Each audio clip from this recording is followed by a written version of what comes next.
بسم الله الرحمن الرحيم. الحمد لله نحمده ونستعينه ونستغفره ونؤمن به ونتوكل عليه ونعوذ بالله من شرور أنفسنا ومن سيئات أعمالنا. من يهده الله فلا مضل له ومن يضلله فلا هادي له، وأشهد أن لا إله إلا الله وحده لا شريك له، وأشهد أن سيدنا ونبينا ومولانا محمدا عبد الله ورسوله أرسله الله بالهدى ودين الحق ليظهره على الدين كله. اما بعد، السلام علیکم و رحمت الله و برکاته.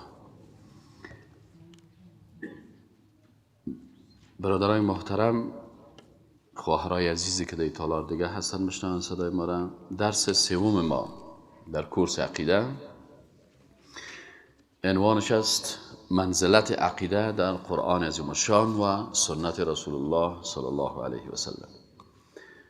طبعا وقتی که انسان یک علم میخوانه، در یک حلقه درس اشتراک میکنه، در یک مکتب میره یا در پانتون میره، قبل از اینکه درس خود در اونجا شروع کنه پیش خود تخمین میکنه که امی رشته را که من میخوانم چی ارزش داره، این خوب رشته است یا رشته دیگه را انتخاب بکنم.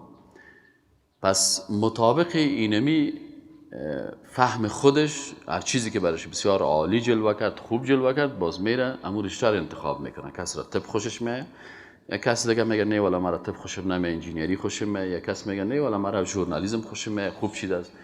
و به این شکل هر کس رشته ها را انتخاب میکنه و میگه که مثلا در جامعه این قدر ارزش داره، به خاطر ارزشش ما را اختیار کردیم. ایناله ما و شما عقیده توحید میخوانیم، عقیده در قرآن و سنت میخوانیم. این چی شرف داره و کسایی که در حلقه درس اشتراک میکنن فرق از اینا با دیگر کسایی که دیگر رشته ها را میخوانن و یا کسایی که دیگر چیزها را میخوانن ایره نمیخوانن، چی فرق داره؟ علما میگن که همیشه شرف علم از شرف معلوم میشه. چی معنی؟ مثلا هر علم یک معلومات داره. طب معلوماتش درباره وجود انسان است. مثلا انجینیری معلوماتی که برای ما میده در قسمت ساختمانی و سیول و برق و این گپا برای ما معلومات میده. ایناله هر علم منزلتش که چقدر عالی است، رتبهش بلند است یا پایین است، اول نمره است، دوم است، سوم است، چهارم است، این کلش از چی معلوم میشه؟ شرف علم نظر به معلوماتی که در او علم میگیریم چی معلومات میده، شرف از او معلوم میشه. علما میگن که میفهمین که در عقیده قرآن و سنت معلوماتش چی هست؟ معلوماتش ذات خالق است، صفات خالق است، افعال خالق است، اسماء خالق است، عبادت خالق است. پس از این خاطر تمام علما متفق علیه به این نظر هستند که بهترین علوم علم عقیده در قرآن و سنت است و با عزت ترین شاگرد و با عزت ترین حلقه درسی حلقه عقیده در قرآن و سنت است. الله سبحانه و تعالی عزت نصیب ما و شما بکنه، قبول بکنه که با این عزت از دنیا بریم. چرا این قدر با عزت است؟ اگر انجینیر نبودی در دوزخ نمیری، اگر دکتر نبودی در دوزخ نمیری، اگر دیگه علوم یاد نداشته باشی، حتی فقه هم اگر یاد نداشته باشی بازم یک گزاره میشه. لکن اگر کس عقیدهش خراب بود، کل دنیا را عبادتش بگیره، شیطان واره. شیطان بیچاره چی مشکل داشت؟ عقیدهش خراب بود، عبادتش بسیار زیاد بود. یعنی ببینین بسیاری کسا خدا فریب میتن، میگه والا من زیاد عبادت میکنم، ما والا ترک دنیا کردیم، ما والا لباس خوب نمیپوشم، ما والا میخوایم که یک تکر در روحانیت داخل شوم، در صف ملائکه داخل شوم. برش بگوییم که برادر عزیز، همین چیزایی که تو میکردی همین کارا را شیطان میکرد، ابلیس میکرد. عبادت کرد، طاعت کرد، در روحانیت بسیار خود داخل ساخت، و بالاخره در صف ملائکه قرار گرفت. لکن روزی که امتحان آمد، انسان با عقیده بر انسان ادب میبخشه. ادب با کی؟ با خالق. چندین درس ما امیر براتون گفتیم که وقتی کسی عقیده را خوان جرأت نمیکنه که در مقابل خالق متعال یک کلمه هم بیهوده بگوید. در مقابل ملائکه یک کلمه غیر مؤدبانه استعمال بکنه. امروز چقدر همین موسفیدا در بین مجالس ما شیشتیم یک کسی که بسیار ادعای اخلاق و مسلمانی میکنه، میگه یک مثل میگن که اگر علما خیرات کنن باز یک ملائکه در آسمان دول میزنه. همین ضرب المثل بسیار در افغانستان مروج است. ما از خود که میشونیم در اینمی جمله که در افغانستان استعمال میشه که اگر ملا صاحب خیرات کنه یک ملائکه در آسمان از دول میزنه، دایی دو بی‌ادبی است که اردوش سبب کفر میشه. دو کفر است. دایی یک کفرشی است که ملائکه‌ای که معصوم است. دول شما کتابای فقه را بخوانید. ما در فقه خواندیم در مذاهب چارگانه، حنفی، شافعی، مالکی، حنبلی. علما میگن که امی دول و سرنه و طبله و توله یا وسایل فسق است. خرید فروشش حرام است. یکی تو موسیقی میزنه ورا خود میگن که خب حرام است، لکن خود وسیله موسیقی را میگن وسایل موسیقی که است وسایل فسق است. فقها میگن بناهن میگه این مثل شراب واره، خرید و فروشش حرام است. مسلمان حق نداره طبله بخره، مسلمان حق نداره جاز بخره، مسلمان حق نداره مثلا هارمونیا بخره، مسلمان حق نداره این وسایل بخره. چرا میگن این وسایل فسق است؟ خب ما گپ سر از اون موسیقی هدف ما نیست. چطور و کسی که میگه آوازخوانی میکنه و موسیقی میکنه اینه در جمله فاسقا حساب میکنن. فاسق است، حکمش فاسق است، به شرطی که حلال نگوید. اگه باز حلال گفت کافر میشه. و در حالی که ما یک کار فاسقانه را بگیریم به یک ملائکه نسبت بدیم و او معصوم است در قرآن، چرا این کار میکنن؟ این کلمه کفر از زبان کی خارج میشه؟ از زبان کسی که در حلقه درس عقیده، در کورس عقیده اشتراک نکرده دیگه. شاید بسیاری مسائل خوانده، تمام روز شعر خوانده، تمام روز ذکر کرده، تمام روز نماز خوانده، تمام روز مصروف از این گپا بوده، لکن از عقیده بیخبر است که عصمت یک ملائکه تقاضای زیر میکنه که ما مجرد که نامش یاد میکنیم بگوییم که جبریل علیه السلام، میکائیل علیه السلام، اسرافیل علیه السلام، ملک الموت. حتی علمای عقیده میگن برای ملک الموت در قرآن و سنت کلمه اسرائیل استعمال نشده. شما همین کلمه را حق ندارین استعمال کنید. این بی‌ادبی هست در مقابلش. دمی عبارت کفر دومیش چی است؟ او کفر دومیش چی است که علمای اسلام که در جمله شعائر اسلام و من یعظم شعائر الله فانها من تقوى القلوب، در قرآن میگه که هر کسی که شعائر اسلام، مکه شعائر اسلام است، مدینه سعی ان الصفا والمروه من شعائر الله. چرا ما تو صفا را ببین در بین کوها خردترین کوچکترین کوی صفا هست، بسیار خردترک است، لکن الله برش عظمت داده، ما برش احترام میکنیم. با کوی آسمایی در قصهش نیستم، اما با کوی صفا بسیار مردم عزت میکنه. ایناله کوی پامیر بلندترین کوه هست، ما شما برش کدام احترام خاصی نداریم، این یک کوه هست، اما احترام خاصی به چی داریم؟ به کوی صفا و به مروه داریم. چرا؟ شاعر الله هست. علمای اسلام که قرآن عظیم شان و سنت رسول الله صلی الله علیه و برای مردم میرسانن، یا دیگه علما میگن که اینا هم از جمله شعائر اسلام هستن.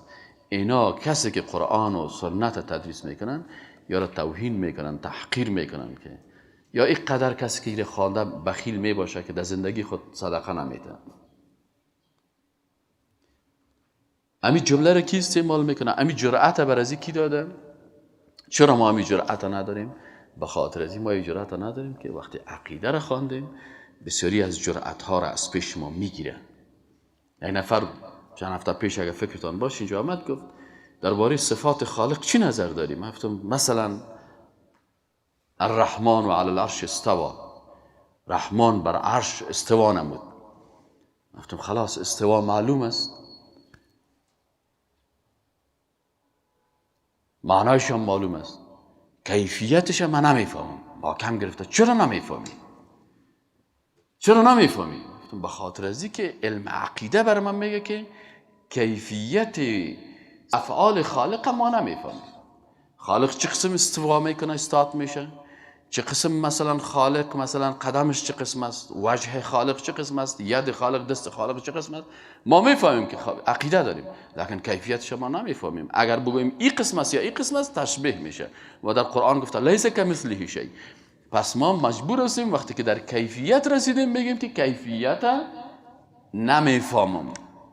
همین نمیفهمم یک ادب است در مقابل خالق متعال. ما کیفیت صفات خالق و افعال خالق چون من مخلوق هستم نمیفهمم. کلمه نمیفهمم بسیاری کسا یاد ندارن، امی ادب نمیفهمم یاد ندارن. و در عقیده یکی از آداب در مقابل افعال خالق و ذات خالق و صفات خالق چی است؟ که کیفیت شما نمیفهمم. اینمی نمیفهمم ادب است. او کسی که میگه نه ما میخوایم که بفهمم به ادب است. پس برازو میگیم خلاص دیگه تو که میخوای بفهمی کارت، لکن ما نمیفهمیم. چرا؟ به خاطر که گفته لیس کمثله شیء، مثل الله هیچ چیز نیست. پس تو تسلیم شو بگو ما به اینمی صفت در قرآن آمده، اینمی صفت در احادیث رسول الله صلی الله علیه و سلم آمده، ما به می صفت باور دارم، ایمان دارم، لکن کیفیت از این صفت من نمیفهمم. امی نمیفهمم ادب است در شناخت خالق. امی ادب از کجا یاد میگیریم؟ از خواندن عقیده در قرآن و سنت. از این خاطر وقتی که اینی ادب داشتی، از این خاطر علم عقیده تو را عزت میده. تو شاگرد با عزت هستی از تمام شاگردای دیگه کرده. دیگه ما بد نمیگیم که مثلا طب خوب علم است، انجینری بسیار خوب علم است، ژورنالیسم بسیار خوب علم است، علوم اجتماعی، ساینس، ریاضی، زراعت، لکن علم عقیده اشرف و اعظم و بزرگترین علوم است و شاگرد از این پیش الله عزتش زیاد است. چرا؟ اینجا تو را ادب تعامل با خالق یاد میده. ادب معامله چه قسم با نام ملائکه را چه قسم بگیری، با پیغمبر چه قسم برخورد بکنی. امروز در افغانستان متاسفانه بسیاری حالات است ما میگیم با ترس میگیم، بسیاری دوستا خفه میشن.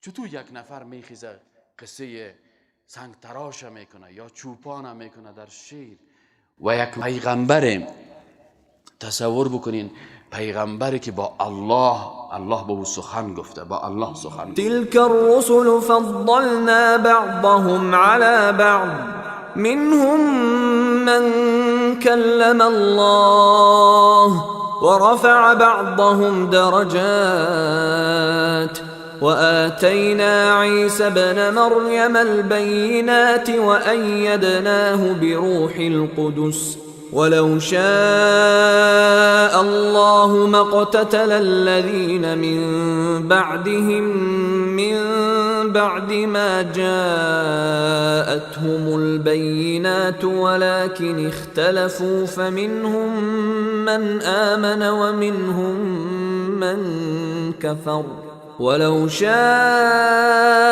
الله ما اقتتلوا ولكن الله يفعل ما يريد. موسی علیه السلام کلیم الله است. در این شعر میگه که سنگ تراش العیاذ بالله برای خالق متعال نان تیار کرد، پلو تیار کرد، یک ماه کار کرد. ببین اگر این ادب با خالق بفهمه، این نان خوردن، این او خوردن، این خواب کردن، این چیزها که است که ما را خو گرفته، ما را خو میبره. من نان میخورم، من گشنه هستم، یارم من به خاطر ازی میکنم که من یک مخلوق هستم، عاجز هستم. بدون خوردن زندگی کردن نمیتونم، بدون نوشیدن زندگی کردن نمیتونم، بدون اکسیژن زندگی کردن نمیتونم، تنفس میکنم، بدون خواب نرمال زندگی کردن نمیتونم. پس کلش دلایل عاجزی من مخلوق است. چطور یاره به خالق متعال نسبت بدیم؟ ادب با خالق تقاضای زیر میکنه که نباید این چیزا را به خالق نسبت بدیم. پس اینال عزت از این علم دهی است که تو عزت خالق میفهمی ولله العزه ولرسوله. پیغمبرها با عزت است. در قصه موسی علیه السلام، موسی آمد، کلیم الله، پیغمبر اولوالعزم، شخصیت معصوم میایه خانه مردکه را چپه میکنه. تصور کنید من در راه میرم، یک کس بر تو بگه والا در میراه میرفتیم، یک سنگ تراش یک خانگک جور کرده بود اونجا، استادایی تیر شدم این خیمه از زیر چپه کرد. چنین ضرورت داشت که خانه یک کس را برای چپه بکنه و دل از او که باسای کرد که در سر استادایی یک لنگی سفید است و این مثلا لباسای یک عالم پوشیده، باز دل از اون نفر از اسلام سیاه شد. شما میگین والا استاد دایی بسیار اشتباه کرد، بسیار غلطی کرد. عین اینمی بی عقلی ها و اشتباهات به یک پیغمبر اولوالعزم در اشعار چی میشه؟ نسبت داده میشه. همین نسبت کی میته؟ یک کسی که عقیده را خوانده؟ نه. اگر از عظمت پیغمبر، ای که اولوالعزم است، ای که پیغمبر است معصوم، گناه کبیره چی که صغیره نمیکنه، ای خود کبیره شد که تو خانه مردم چپه کو. ای خود کبیره شد که دل یک انسان از اسلام سیاه کو. کی را نسبت میده؟ آدم است که یک روز در حلقه درس عقیده نشسته که بفهمه که ادب با خالق چی هست، بفهمه که ادب با مخلوق چی هست، بفهمه که ادب با پیغمبر چی هست، بفهمه که ادب با ملائکه چی هست، بفهمه که ادب با قرآن چی هست. آیا کسی که ادب با خالق داشته باشه برای خانم خود اسم الله میخره که در گردنش پرته و او کت زوده تشناب بره؟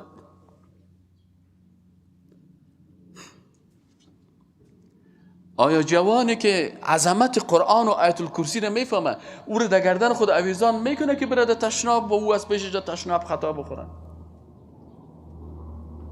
تصور بکنید امی ادبی که ما با نام الله چه قسم ادب بکنیم، با قرآن چه قسم ادب بکنیم. او کسی که ادب با قرآن و سنت میفهمه آیا تعویض نوشته میکنه سوره را که باز او قرآن در گردن طفل انداخته شه و طفل از پیشش خطا بخوره در تشناب؟ آیا این کار میکنه که تعویض در گردن طفل خود پرته یا در گردن چاخ گو خود اویزان بکنه و او باز به تشناب بفته؟ یک وقت بری که تشناب میبینی یک روز یک میمان خانیم آمده بود، تعویض اشتکش در کمود افتاد. اشتکا ور خطایی یزی داشتن که کمود بند میکنن، خوره وقتی که زود ورداشتن حالا که باز میکنن که قوتیگه که آینی 4 کنج است و در بین از او کلان یک صفحه زرد چاپ است، قل اعوذ برب الفلق، قل اعوذ برب الناس، سوره فاتحه، آیت الکرسی، دیگه نامهای الله و ای بین قوتیگه تو داده شدگی و در داخل تشناب افتادن. آیا ای بی‌ادبی را در مقابل قرآن عظیم الشان او کسی که جور میکنه، او کسی که میفروشه، او کسی که در گردن طفل خود اویزان میکنه ارسی از عقیده خبر دارن؟ اگر اینا میفهمیدن که الله عزت داره، کتاب الله عزت داره، پیغمبر الله عزت داره، هیچ وقت کار نمیکنه که به عزتی از اونا تمام شود. پس شرف علم عقیده در همین نقاط است که اولش علم با عزت است. چرا؟ اولش به خاطر از علم بسیار با عزت و با شرف است. نمبر 1 به خاطر ای که معلوماتی درباره ذات، صفات، افعال، عبادت و به شکل خلاصه معلوماتی درباره وحدانیت الله میده. چطور خدا با عزت فکر میکنی که خدایت نشناسی؟ چطور او دکتر و او انجینیر و او پروفیسور، او محصل، او متعلم، او مدیر، او رئیس، چطور خدا با عزت فکر میکنه در روز قیامت؟ کی با عزت است؟ کسی که خالق میشناسه و یا کسی که خالق نشناخته با بی‌ادبی با خالق برخورد کرده؟ از این خاطر یک شد. دومش به خاطر از این که ضرورت یک انسان به عقیده بلندتر از ضرورت یک انسان به اکسیژن است. دمی اتاق اگر اکسیژن 5 دقیقه نباشه ما شما کل ما هلاک میشیم، از بین میریم. علما میگن که از اکسیژن هم کرده که دمی اتاق عقیده مهمتر است. چرا اگر اکسیژن برداشته شد میمریم، مردیم به قبر میریم، از قبر میبریم ما را به پل و میدان حشر. وقتی که عقیده درست داشتیم، القارعه ما القارعه وما ادراك ما القارعه يوم يكون الناس كالفراش المبثوث وتكون الجبال كالعهن المنفوش فأما من ثقلت موازينه فهو في عيشة راضية وأما من خفت موازينه فأمه هاوية وما أدراك ما هي نار حامية. کسی که دفتر اعمالش ثقیل بود و دفتر اعمال کی ثقیل می باشه؟ از کسی که لا اله الا الله با معنا و مفهومش در ترازویش باشه. کسی که لا اله الا الله هم معتقد است، نه که به زبان میگه، در زبانت حمدگو یا در دلت پیدا صنم، ای به باطن کافر و ظاهر مسلمانی چی شد؟ کلمه تو بخوانی که لا نیست اله، هیچ کسی که ذاتش عبادت شوه و قانونش تطبیق شوه الا الله، بغیر از الله. اتمانای کلمه در ترازوی میزانت باشه که بگویی که ما بغیر از قانون الله و بغیر از عبادت الله همه را نفی میکنم، فقط قانون و عبادت مخصوص خالق است. این کلمه که با اما تا عقیده در ترازویت مانده شوه بازی گرنگ میشه. از این خاطر علما چی میگن؟ میگن حاجت و ضرورت به عقیده حتی از اکسیژن برای یک انسان مهمتر است. سومش، عقیده چرا عزت زیاد دارن؟ در بعض علوم نجات دنیا هست، طب تو را تا لب قبر میبرن، اما در قبر دکتر که تو کار نداره. وقتی که مردی دکتر میگه الله ببرنش در مرده خانه. انجینیر تا وقتی که زنده هستی برات بلند منزل جور میکنه، روزی که مردی بلند منزل گلمش جمع شد. ژورنالیست تا وقتی که زنده هستی که ازت مصاحبه میکنه، وقتی که مرده بودی میگمش که مرد دوستنش کن. اما عقیده سعادت دنیا و آخرت نصیب. پس در عقیده توحید سعادت دنیا و آخرت است و نجات در دنیا و آخرت است. چه قسم نجات در دنیا است و چه قسم نجات در آخرت است؟ در دنیا از بی‌ادبی نجات پیدا میکنی، هیچ وقت جرأت نمیکنی که در مقابل الله فکایی بگویی. همه کسایی هستن، خصوصا همین کمونستای افغانستان، نامشان خود کم و نیست است، خداوند کمشان هم کنه و نیستش هم کنه. کمونیست چرا کمونیست میگه کم میشه انشاءالله و نیست میشه. این کمونیست ها زیادتر فکایی دیده میشن ما، چون که اتشان زیاد در مجلس هایشان دیدیم، خصوصا در جای زیاد از در افغانستان. همی بدبخت هستن در دنیا به خاطر چی که سر الله فکایی میگن، سر پیغمبر فکایی میگن، رشخند میزنن. انما نحن مستهزئون، ما خورش خم میزنیم. همین استهزا و مقدسات ایره کی میکنه؟ انسانی که خالق خدا نشناخته باشه. پس در دنیا تو را از این لهو و لعب و گپای اضافی و شنیدن شعرهای احمقانه که الا سنگتراش چطور کرد و گریانای دروغی و یا شعرهایی که مثلا فلانی چطور کرد، از این نجاتت میده. وقتی که میخوانی میگمش که مجلسایی به درد نمیخوره و در آخرت نجات است از عذاب رب العالمین که ملائکه محکم بگیرش و بگوید که تو نسبت دول بر ما دادی، تو باش که حالا ما تو بیار یک دانه چوب که از خودت دول جور کنی، دنگ دنگ دنگ دنگ از پوست خودت زده بره که نفست بکشه. علیها ملائکة غلاظ شداد لا یعصون الله ما امر. ملائکه غلیظ دگیری از وقت باز برات معلوم میشه. پس سومین منزلت علم عقیده داری هست که سعادت و نجات دارین دنیا و آخرت داری است. چهارمین منزلت و عظمت عقیده در چی هست؟ قلب انسان با عقیده توحید قلب سالم گفته میشه. الا من اتى الله بقلب سلیم. کدام قلب سالم هست؟ قلبی که بیادب در مقابل خالق باشه، یا قلبی که خالق خدا بشناسه، ملائکه را بشناسه، کتابهای آسمانی را بشناسه، صحابه کرام سبحان الله بشناسه، عظمت و عزت صحابه کرام بشناسه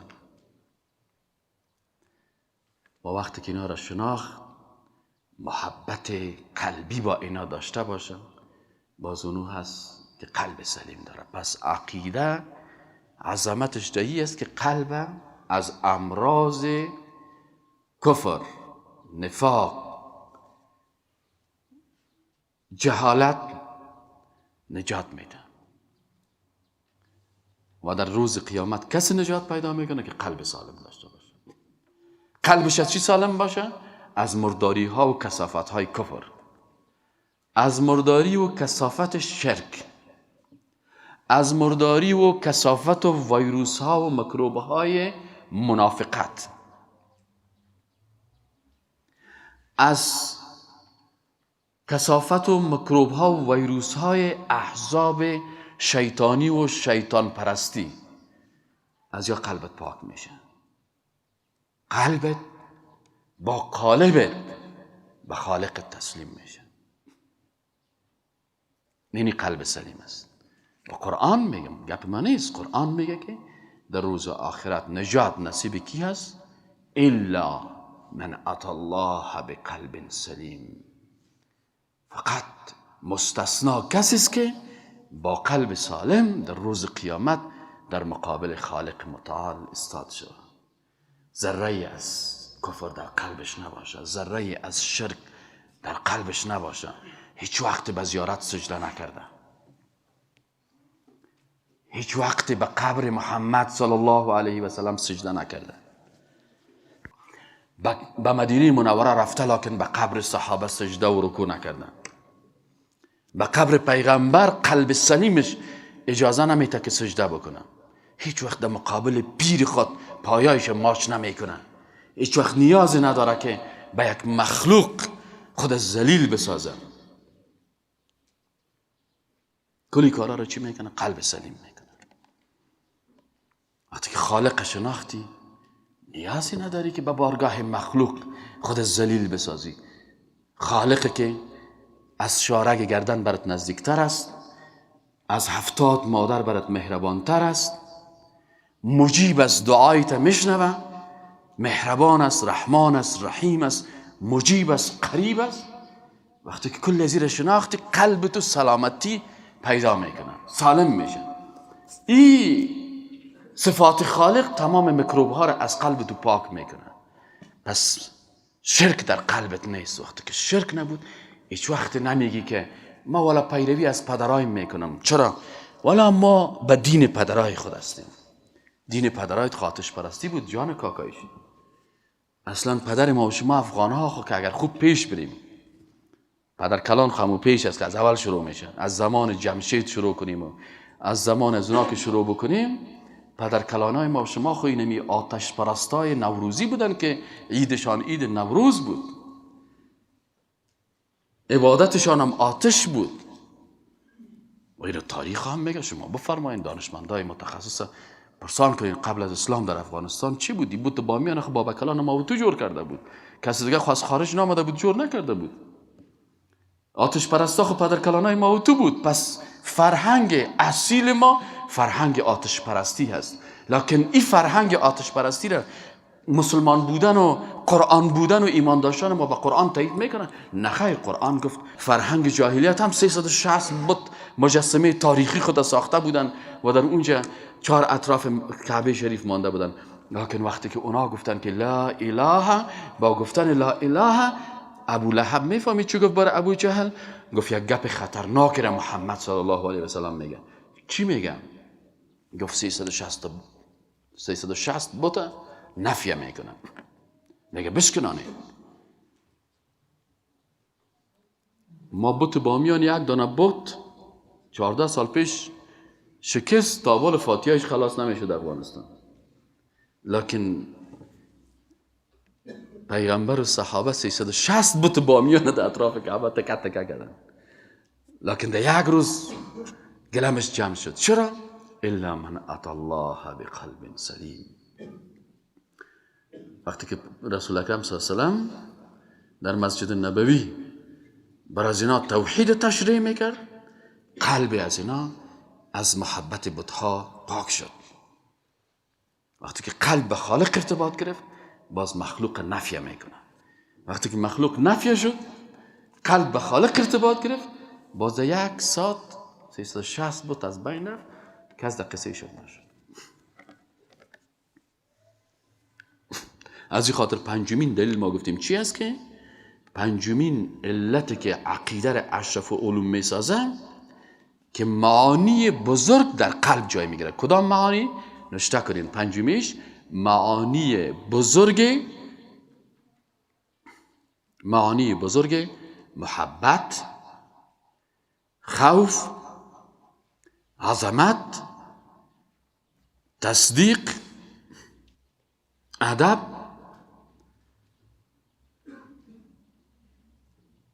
این معانی در قلب انسان جای میگیره. محبت چطور؟ چه قسم محبت پیدا میشه؟ آن کس که تو را شناخت جان را چی کند؟ سکنین محبت. آن کس که تو را شناخت جان را چی کند؟ فرزند و عیال و خانمان را چی کند؟ دیوانه کنی هر دو جهانش بخشی، بگه هر دو دنیا را برش میدی. دیوانه تو هر دو جهان را چی کند؟ اینجا در قرآن چی میگه؟ الله سبحانه و تعالی میگه که اعوذ بالله من الشیطان الرجیم و من الناس من یتخذ من دون الله اندادا.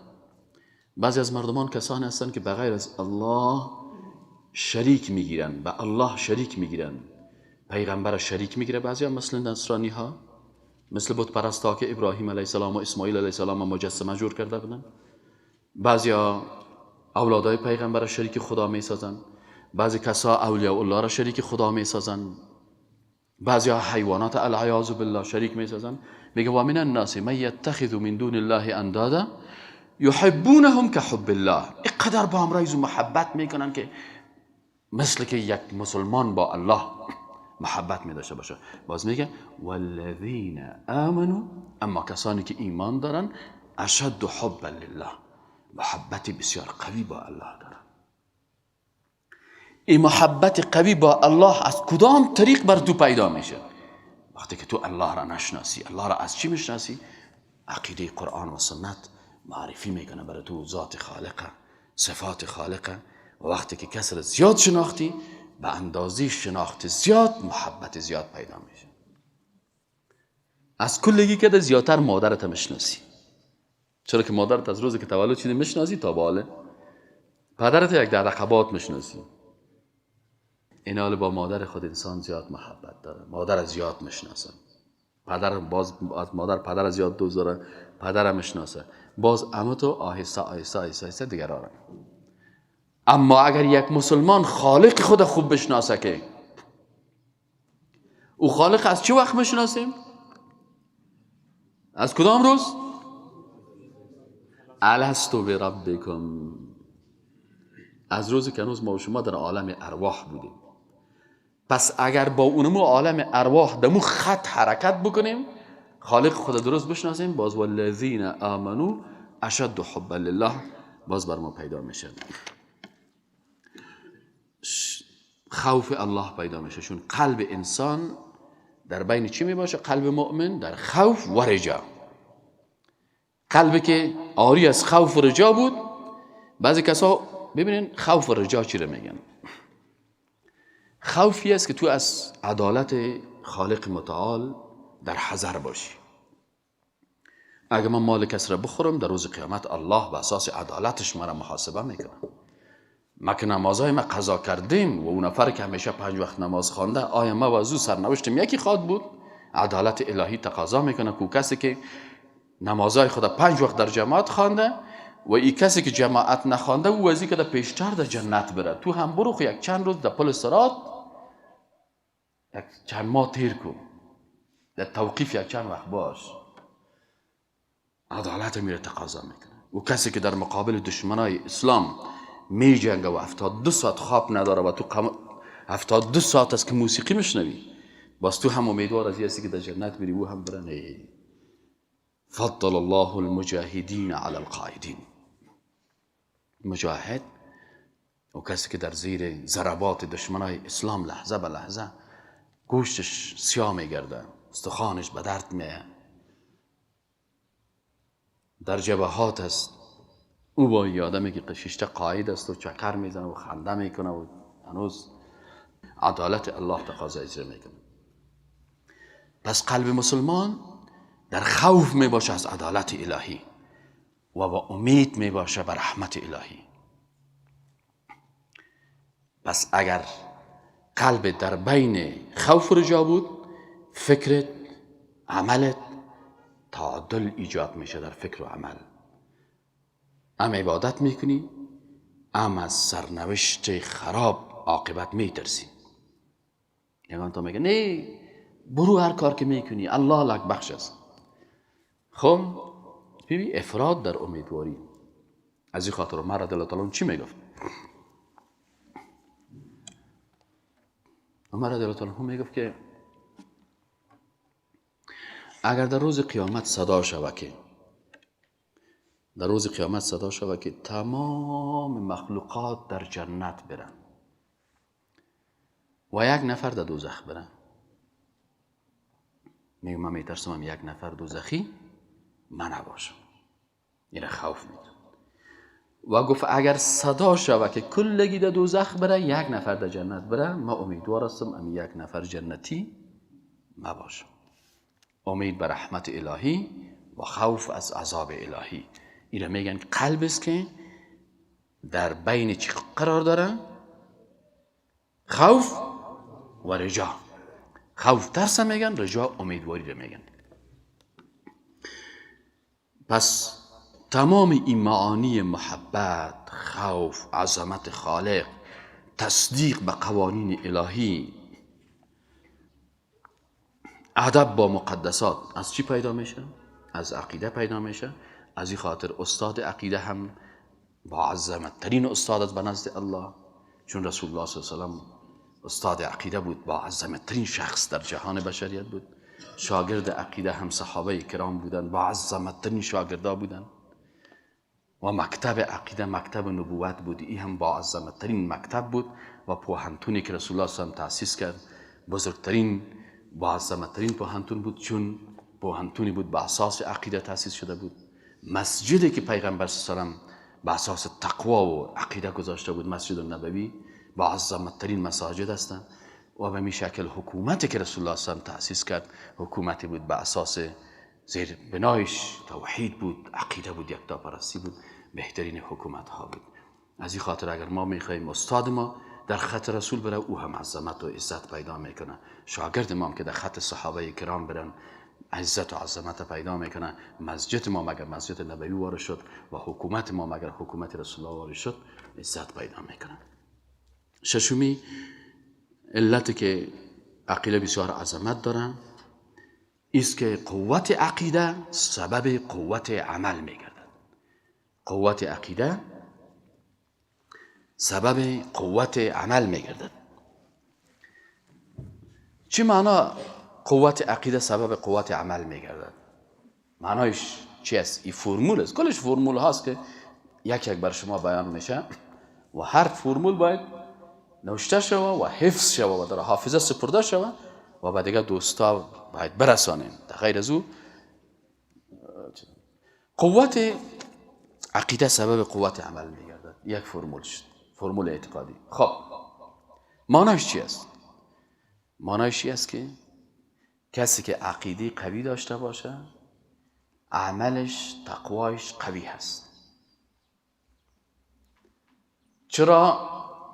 اون نفر آماده هست که به خاطر الله خون خدا بریزانه و ما تو آماده نیستیم. حتما مشکل در عقیده داریم. چرا او صحابی خانمش تیار نه و عروسی کردن نکاح کرده، یا عروسی نکرده نکاح نکرده، نه و کالا میخره که میره آرشه و نکاح ازی هست. او اونمون لحظه و شب نکاح خدا ترک میکنه، میره که پیغمبر خدا و شهید میشه.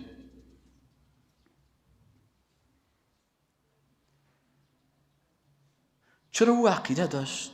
سیکنین او به این عقیده بود که اگر من دمی شب نکاح خود شهید میشم، آل یک خانم را امرایش نکاح میکنم که حیض داره، نفاس داره. از خاطر برازو میگه شهادت یک لذت بود از رفتن با تو جای او.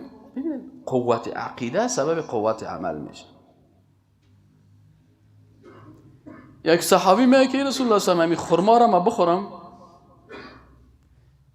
رسول الله صلی الله علیه و آله میگه که تو اگر شهید شوی از این که خرمای مدینه منوره را اجوا میگفتن که بسیار میگفتن خرمای بسیار زیبا و خوبش بود و کسی که صبحانه 7 دانه زو بخوره از سحر و از زهر و گپا نجات پیدا میکنه.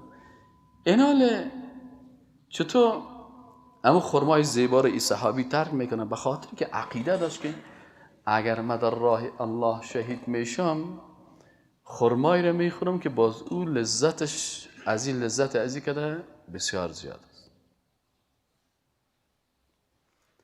پس انسانی که عقیده قوی داشت میفهمه که در اسلام نقص نیست. والله میفهمه که در بندیگری نقص نیست. حالا ما تو نقص کردیم یا کسایی که بندیست؟ ما تو نقص کردیم. او کسی که بندیست خدا نقص نیست. ما تو که مثلا خوب آمد تو خدا کریم چرب میکنیم و او قمچین میخورن. ما تو نقص کردیم یا او نقص کرده؟ او نقص نکرده. چرا او هر قمچینش دلیل است پیش الله که به خاطر کلمه توحید لط خورده. وجود ازی در روز قیامت بر شهادت میده که یا الله اینمی قسمت وجود ما به خاطر تو آسیب دید توسط دشمنای اسلام. پس قوت ایمان انسان قوت عمل میبخشه.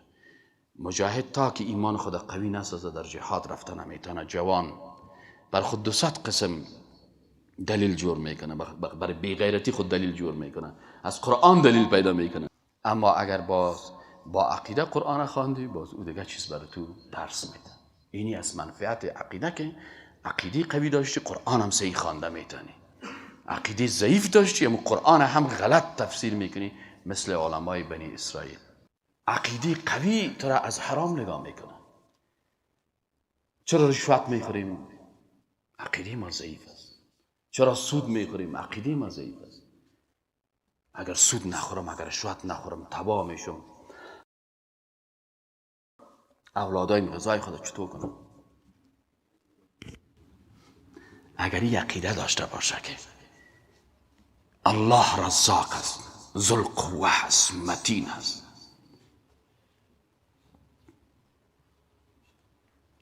آیا در بین بحر بر از اون ماهی غذا نمیرساند؟ خانه ما یک وقت در بغل کو بود در افغانان زنگان بود بیا بچیم سعی کن. چی رو سعی کن؟ ما سنگ از شکستاندیم، در بین سنگ کرم است و در بین دانه همین کرمکی که در بین سنگ است برگ است. سنگان بسته است، برای از کرمک در داخل سنگ غذا میرسد. برای حیوانات در سرای کو خشک غذا میرسد. آیا الله چون بر ترست نمیرساند؟ چون عقیده ندارن. عقیده است، ضعف عقیده است که آدم به غلامی میکشاند. ملایی که عقیده نداره گپ زدن نمیتونه. اگر عقیده قوی داشت غیرت هم پیدا میکنی، شهامت هم پیدا میکنی. برای قاتل گفته میتونی قاتل هستی، برای جنایتکار گفته میتونی که تو خودت جنایتکار هستی، برای امریکایی در پیشروش میگی که تو تروریست هستی. چون عقیدت قوی است. اگر کشته شوی نقص کردی. نه، خدایا به خاطر ازی که دشمنت را بد میدیدم مرا کشت. الله برات عزت میده. پس چرا نماز نمیخوانیم؟ ضعف عقیده است. چرا عروسی اسلامی نمیکنیم؟ ضعف عقیده است. چرا محبت مخلوق نسبت محبت خالق بیش ما زیاد است؟ محبت خالق که در قلبت بود کل دنیا خفه شود، کل دنیا خفه شود، لکن الله خفه نشه. نمازت، روزیت، حجت، زکاتت، جهادت، عبادتت، دعوتت، چرا از جیبت پیسه نمیبرایه؟ عقیدت ضعیف. چرا به خاطر اسلام مصرف نمیکنی؟ عقیدت ضعیف. چون میفهمی که این مصرف است. یک کس را پرسان گفت کدامش خوشبخت است؟ عقیده که خوبش است. 1000 روپیه در مسجد گفت فلانی مدرسه است، 1000 روپیه از جیبت دادی به مدرسه. اینجا خوشحال زیاد میباشی؟ سعی کن عقیدت حساب کن. یا در راه مسجد میرفتی یک کس آمد که فهمی به هزاری بخشش در جیبت را پرت کن. او هزاری که تو در مسجد به خاطر مدارس دادی در این زیاد خوشحال هستی؟ و یا او هزاری دیگه که برات دادن که بگی مصرف کن. او اگر در اولیش خوشحال شدی عقیدت قوی است. چرا؟ به خاطر که او 1000 روپیه که تو در مسجد دادی و در مدرسه دادی، ای در روز قیامت یک روزی که 50,000 سال است به دردت میخورن. و این هزاری که حال بر تو کس داده ایره که تو فروشگاه بری وقت کلش مصرف شده، 2 ساعت هم پیشت نمیمانه. پس کی عروسی اسلامی میکنه در جوانا؟ کی نماز 5 وقت در جماعت میره؟ کدام جوانا در صف جهاد قرار دارن؟ کدام جوانا از حرام خدا نگاه میکنن؟ کدام کسایی هستن که رشوت نمیخورن؟ کدام جوانایی هستن که 24 ساعت عمر خدا در دعوت اسلام وقف کردن؟ کدام جوانایی هستن که زحمت زیاد میکشن تا که بتانن به اسلام خدمت بکنن؟ کی هست وقت خدا، انرژی خدا و مال خدا در راه اسلام قربان میکنه، مصرف میکنه؟ کسی که عقیده قوی داشته باشه. اما اگر عقیده قوی نداشتی باز هیچ کارا رو کردن نمیتونی. از این خاطر کس را نگو که عروسی اسلامی بکن. من هیچ کس را نمیگم. کس را میگم که عقیدهش جور شده باشه. او باز نمیگم، من نمیگمش، خودش میگه ما عروسی خود اسلامی میکنم، خودش میگه ما 5 وقت با نماز میگم. کس را نگو که ریش تکل نکو، ریش بان. عقیدهش که قوی شد فهمید که چهره ریشدار پیغمبر خدا دوست داره، الله دوست داره، ولو که بسیار ما بعد قواره معلوم شد. لکن آنچه که الله دوست داره، چون من محبت با الله دارم. هفتمی فرمولش است که چرا منزلت عقیده عالی است. هفتمیش است که فهم عقیده سبب تقویت در تصمیم گیری ها میشه. هر تصمیمی که در زندگیت میگیری که حلال بخورم، حرام بخورم، جایز باشه، ناجایز باشه، کجا برم، چی کنم، چی نکنم، این تصمیم گیری ها کلش تعلق میگیره به عقیده. عقیدت ضعیف بود، تصمیمت ضعیف است. عقیدت قوی بود، تصمیمت قوی است. هشتمیش منزلت عقیده در چی هست که فهم عقیده نجات از افکار و اندیشه های شیطانی است. چرا امروز مردم کمونیست میشن؟ مشکل عقیده دارن. چرا دموکرات میشن؟ مشکل عقیده دارن. چرا شیطان پرست میشن؟ مشکل عقیده دارن. چرا نصرانی میشن؟ عقیده توحید نمیفهمن. امیال دمی احزاب نشنالیستی آل فلانی قوم پرست است، پشتون قوم پرست است، تاجیک قوم پرست است، ازاری قوم پرست است، ازبک قوم پرست است، عرب قوم پرست است، عجم قوم پرست است. چرا قوم پرستی میکنیم؟ به خاطر که ان اکرمکم عند الله اتقاکم ما معنیش نمیفهمیم. عقیده ما عقیده قرآنی نیست، از این خاطر قوم پرست هستیم. چرا کمونیست میشه؟ به خاطر از اینکه عقیده را نمیفهمه.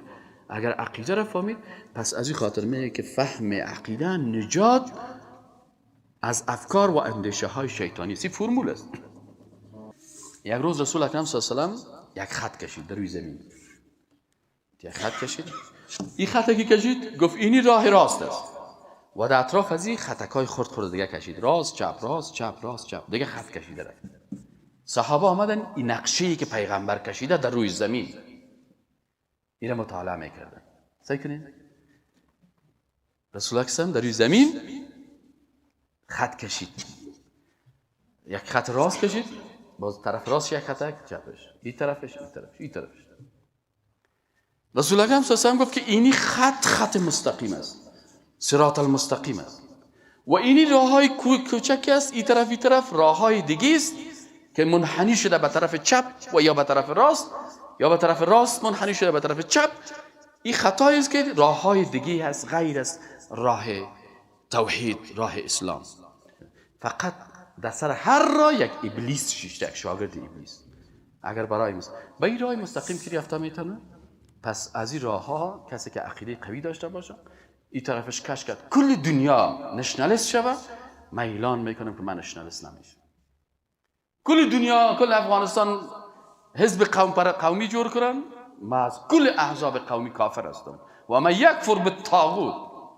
کلش قبول، کل افغانستان اعلان کنه که ما دموکراسی را قبول داریم، ما میگیم که دموکراسی حکم طاغوت است، ما قبول نداریم.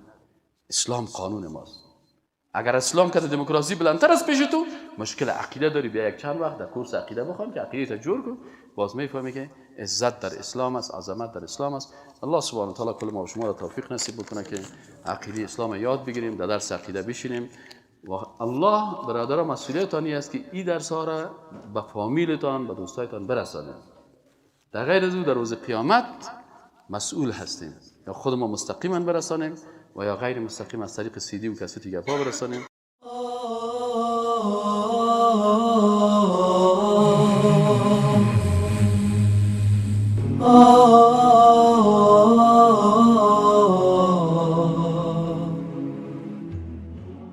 بسم الله الرحمن الرحیم. السلام علیکم و رحمت الله. قسم استاد گفتن هر کس مفهم درک خود از درس بگیرم.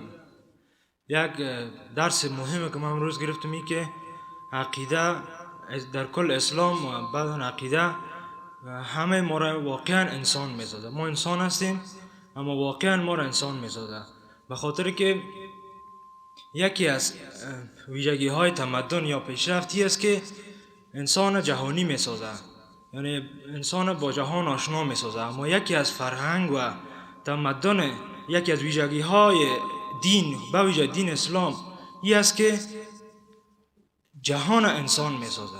تمدن کس انسان جهانی میسازه، بلکه دین کس جهان انسان میسازه. بنان واقعا دین ما بهترین دین است. اگر واقعا ما به صورت درستش که قسم استاد خدا خیر بده و همه ما را که به صورت درست تشریح کردن، اگر ما واقعا بدانیم واقعا انسان میشه. بسیار به شکل مختصر و کوتاه خدمتتان عرض میکنم که آنچه که ما امروز در عقیده مشکل داریم و در افکار ما بعضی مسائلی که در تضاد قرار میگیره آن است که ما آنچه که میخوانیم، چی در مسجد، چی در پهنتون، چی در خانه ها، چی در هر جایی که هستیم، آنچه که میخوانیم در زندگی عملی خود در تناقض میبینیم. انسان اگر یک شخصی از شما را بپرسم که آیا سفر در موتر خوش دارین یا در طیاره؟ همه گیتان دست بلند میکنین که ما در موتر سفر کردن خوش داریم، در طیاره را خوش نداریم. چرا؟ و اگر نه تجربه‌ای که امروز حاصل شده این بوده که نسبتی حوادثی که موتر بیشتر داره طیاره نداره. چون که طیاره ما و شما با طیاره آشنا نیستیم. یک دلیل عقلی است. امروز زمانی که ما بحث از عقیده میکنیم، بحث از عقیده میزنیم، او را در ساحه زندگی عملی خود نمیبینیم. آیا چی علت بود که حضرت بلال با اینقدر مشکلات و شکنجه‌ای که از طرف امیه بن خلف میشد صبر و تحمل داشت؟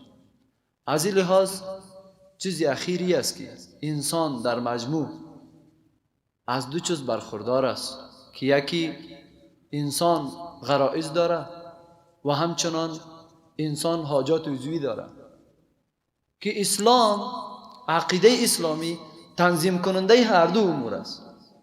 برای ما میگه که چه قسم لباس بپوشیم. یا بنی آدم قد انزلنا علیکم لباسا یواری سوآتکم و ریشا و لباس التقوی. و همچنان خداوند جل جلاله برای ما شما تنظیم امور برای ما شما درست ساخته و برای ما شما مهیا ساخته. از این لحاظ در مجموع ما شما با خواندن همچون یک درس ها در کوشش ازی باشیم که راه های حل چی است. ما هنوز گمراه هستیم. در اصل گمراه به این هستیم که راه های حل هنوز نیافتیم. باز هم تشکری میکنیم از استاد محترم که درسای عقیده که واقعا درس است، درسی که واقعا انسان ساز است، اسلام ساز است، درس عقیده است. اگر ما و شما شب تا روز چی در بخش شریعت باشه، چی در بخش حقوق باشه، چی در بخش ادبیات و هر چیزی که باشه درس عقیده تدریس نمیشه. اگر درس عقیده امروز در پهنتونا تدریس شود، اولین پوینت منفی که محصلین عقیده میگیرن او خود پهنتون است و خود نظام حکومت است. بسم الله الرحمن الرحیم. رب اشرح لي صدری و یسر لي امری واحلل عقدة من لسانی یفقهوا قولی ربی زدنی علما. من میخوایم یک استاد اسمی گفت که چون ما اعمالی که الله بر ما یا کارهای خدا بر ما گفته عمل نمیکنیم، یکیش ضعف عقیده است. من که از سلفا درس میدادم در مدرسه، یک طفل بسیار خرد اسم سجاد بود، یک لباس یک کلاه پوشیده بود، مارک بارسلونا بود، صلیب.